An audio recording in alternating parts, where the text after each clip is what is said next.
Chief Executive Tshabalala of Standard Bank says Africa needs to negotiate smartly in order to realize full value from its ownership of the critical minerals needed for the green transition as well as other technologies. He was speaking to CNBC Africa's Godfrey Mutizwa in Davos, Switzerland, where the 55th annual meetings of the World Economic Forum just concluded. Let's listen in. There is a lot to talk about. So the first big topic was geopolitics, the superpower rivalry, and where that is going to go. The second big topic was the advent of artificial intelligence, generative AI, and what implications that's got for humankind. The third set of issues related to this issue around AI was quantum computing. When is Q Day going to be? The day that computers will be able to break encryption. Sure. Is it 10 years or is it 1 year? Lots of debates about how businesses and governments and security agencies prepare themselves for that eventuality. The next, of course, was South Africa was here, full force, inexorable, in large numbers, government delegation, a business delegation, standing shoulder to shoulder representing this great nation. And in that context, positioning South Africa in the context of Africa and what that means for us going forward. And lastly, lots of discussion, of course, about the transition, climate change, net zero, the 1.5 debate. Where are we in that discussion? And lots of discussion around that. Let me just end by also making this point that there was lots of issues around the economy. Fast-growing US economy, Europe struggling, China struggling, Africa starting to power away. Absolutely. And what were your impressions of the discussions around the continent? I, of course, attended a few sessions where we were talking about the continent, including one in which we had the president of Botswana, one of Africa's youngest leaders and newest leaders as well. Did you get the sense that the continent is attracting the right kind of attention, and did we position it correctly from a business as well as government perspective? Godfrey, the frank answer is we are moving forward, but we're not where we ought to be. The world does not take adequate account of Africa, and Africa does not feature enough on agendas. Having said that, we did our best, those of us who are here, to make the case in this doom and gloom, in this environment of doom and gloom, to say in the next period to 2030, Africa is going to be the fastest, second fastest growing region, growing at 4% after Asia. After 2030, the continent will be the fastest growing continent in the world. Africans will be healthier, they'll be wealthier, they'll be more productive.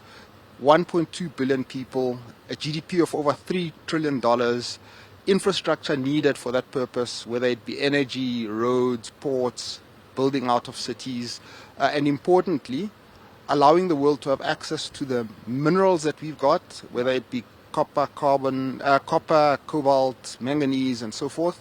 But Africans needing to insist that more manufacturing and more production happens on the continent so that we add value and get the benefit of producing these goods for the world on the African continent. That is firmly on the table. And when you tell that story to people, they get very, very excited, whether they be from the global north or the global south.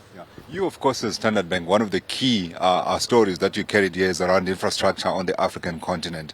And I wanted to know how you saw it being received by those that you were talking to, be they government leaders or be they international investors prospectively looking at the continent.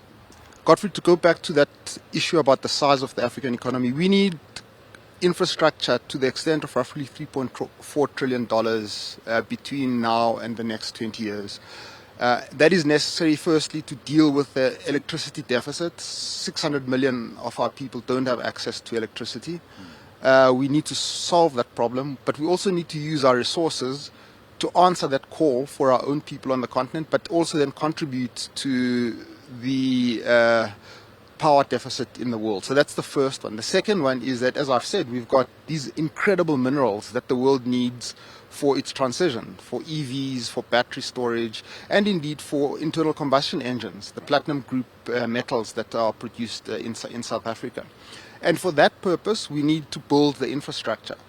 And that is going to cost us this $3.4 trillion. The governments need to set up a legal and regulatory environment that improves the ease of doing business, and then let business do what it needs to do to deliver those projects. In particular, make it easier to do public-private partnerships in a way very similar to what the South African government has done. The Public Finance Management Act in South Africa, the PFMA, and Regulation 16 thereof, which regulates how PPPs should work. This is a great template and a great example of how to do this. And lastly, make it easier for international funds, those massive international funds, those asset managers controlling roughly $144 trillion. How do we get a portion of that to finance our own infrastructure here on the continent? Absolutely, and we need to work on that front from the governments. A couple more points that I wanted from you.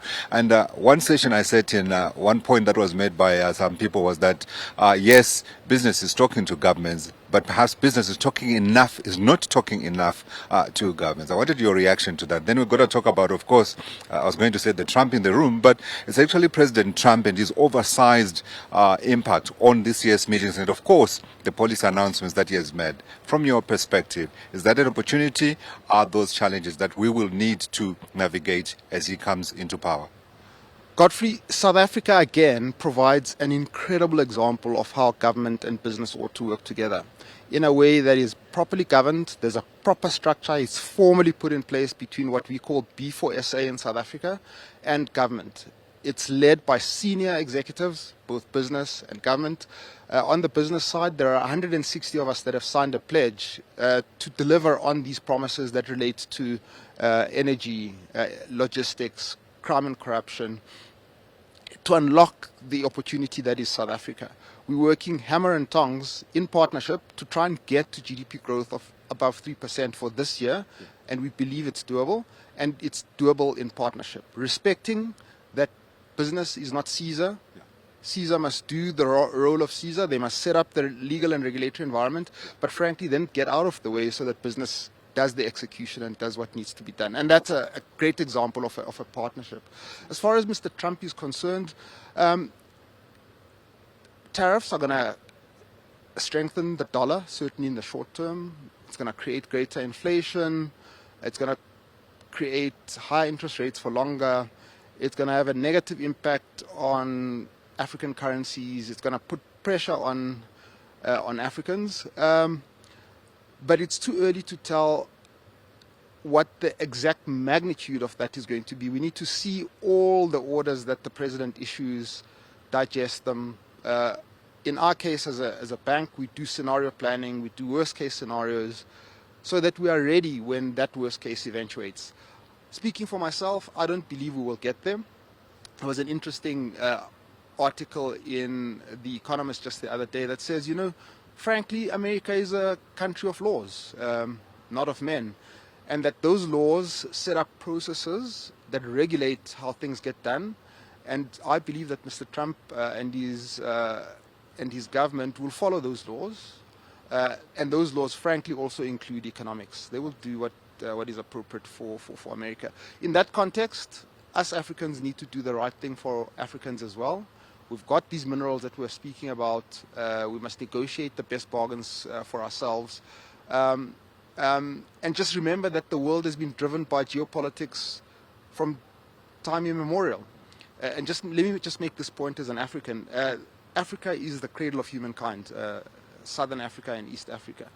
We know from the Smithsonian Institute, which supports the National Museum, and the study that they've done, that from 320,000 years ago, Homo sapiens was trading on the African continent.